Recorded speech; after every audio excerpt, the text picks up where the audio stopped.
Bitcoin has a 15 to 20% target to the downside. It's clear as day. The other day I did a video talking about 9 potential reasons that could play into a bearish move for Bitcoin. This is not the most popular content to post on YouTube right now, but I just don't care because it's important. In this video, throughout the video, we're going to talk about how if it doesn't happen, and we'll wait and track these confirmations, this could be a very bullish confirmation and actually start offering a lot of clarity into one really big question that a lot of people have across the Bitcoin and crypto markets. In terms of zoomed out where we are in this cycle and this move out of the bear market, is it similar to the move out of the bear market back here in 2018 into 2019? Or is it more similar to the move back here, the bottoming out in 2015 into 2016? That's something that we're actually very close to getting clarity on these charts. And I'm going to start on the weekly chart. And this is the weekly now. We've been discussing this 50-week moving average crossing below the 200-week moving average, but we have not been discussing it in context to the 2015 move all the way back here. So this was Bitcoin in 2015, and we're going to zoom in on the daily chart here, and we're going to talk about why what's happening on the current daily chart is almost identical to what was happening back here in Bitcoin in the 2015 move, and this drop that we saw to put in that second bottom of the bear market. So if we go here to the weekly chart on Bitcoin, it's the 50-week moving average resistance. We haven't been talking too much about it. We've been talking about the 50-week crossing below the 200-week. In my view, as many of you know, this is signaling the end of something terrible and not the beginning of something terrible, namely the end of the bear market. We're going to start getting some consolidation of these moving averages. But the resistance right now that we have at this area coming out of the bear market low is something so similar to what we had in 2015 coming out of that bear market low, the resistance at this 50-week moving average. But let's look at how similar those things are. So here we are on the daily chart. And when we're going to talk about the target to the downside, and we're going to look at if this doesn't happen, why this is so bullish for Bitcoin, even in the short term. But this move is getting very close.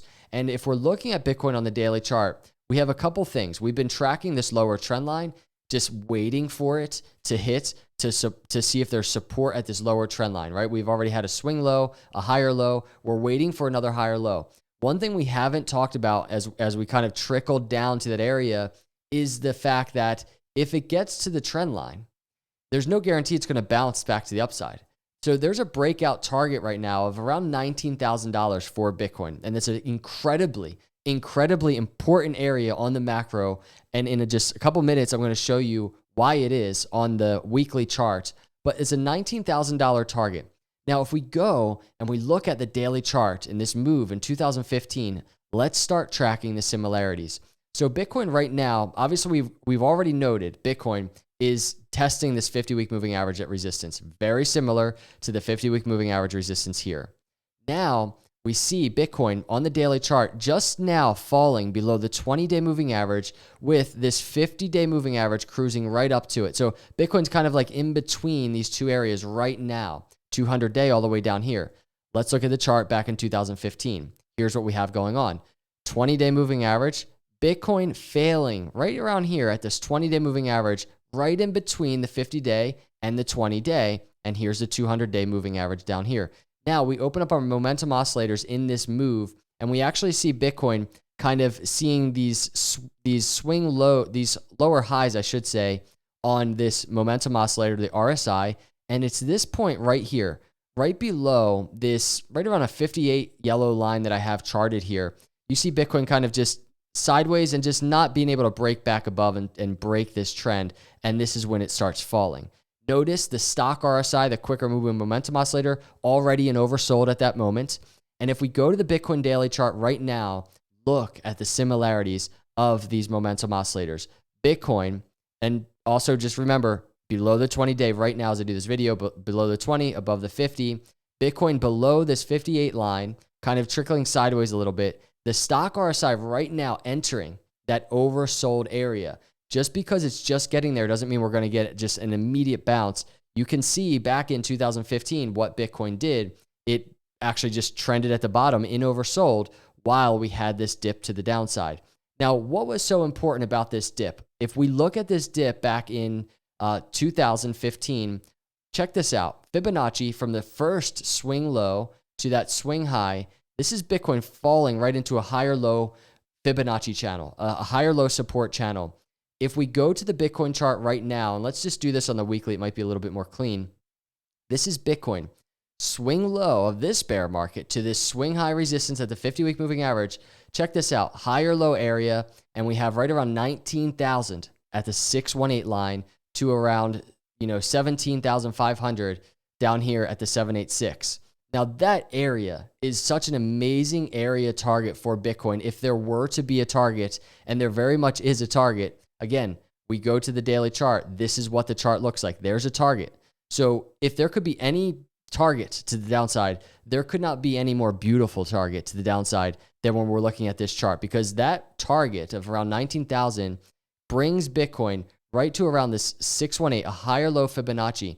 Now, Bitcoin could fall below that and kind of just trickle into this 786 line, this macro 786. If you remember, everybody, that's our bear market bottom range area, right? Last bear market to bull market, back down to the 786. If Bitcoin came and tested that, I say this time and time again, it's not a bad thing. It's not going to be enjoyable to be hanging out in the $17,000, $18,000, $19,000 region again. Not going to be enjoyable.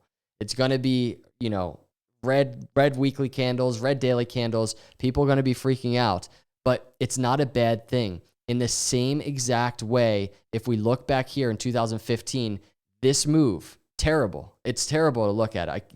Just picturing what it was like to be here. And I wasn't doing TA through this. I can tell you that much. But look at it. This was the end. This marked the end and the beginning of something special, meaning this is just weeks. And we're right at the same exact point right now in the weekly chart. We could be weeks away from Bitcoin officially putting in its bottom. There could be pain ahead. What it looks like is very much outlined on the daily chart. It doesn't get any more clear than this, right? It's a very clear target to the downside if Bitcoin were to fall. Now, what I want to say is this. If Bitcoin sees support at all of these areas that it's at right now, even, there's a 20-day right here. This daily candle is about to close. It looks like 13 minutes left. It's going to close below. But we have a 20-day moving average. The 50-day moving average, if this acts as continued support and Bitcoin's putting in a higher low either at the 50-day or even at this lower trend line, and Bitcoin actually starts bouncing to the upside, maybe off the back of the S&P 500 and stock market just cruising to the upside, US dollar currency index falling. If Bitcoin makes a move to the upside, then we will pivot from a picture like we saw back here in 2015, and we might actually start looking at a move that could play out to be more of a 2018 move. But my point is, as I do this analysis, and this is for myself, this is just how I see the charts, we're getting very close, I think, to getting that answer. What type of move are we in? Is it 2018 type or 2015 type? We're getting so close to that answer, everybody. The technicals, they're just so nice. And I know there's potential red in play, but there's such a bullish case too. I'm just not really harping on it too much because I'm very curious to see what Bitcoin does in the days ahead as we evaluate this support area that it's at. I'm only anticipating the possibility that this breaks to the downside. And this isn't like it's going to happen tonight or tomorrow that we're just hitting our $19,000 targets. This could be very volatile. We could come down. We could even go up first and then come down, break, pull back up to 22,000, 23,000, in the middle of March, and then we're falling. This is something that will take some time to play out. I just really want to track that potential story because we all know things are getting tough at the end of this bear market. Things are getting very quiet. People are getting antsy, and I like to mentally prepare because I think that's where success is found. So let me know your thoughts in the comments below, everybody. I really appreciate you just sticking by through these times. Hit the subscribe for me, hit the like. I'll see you in the next video. God bless.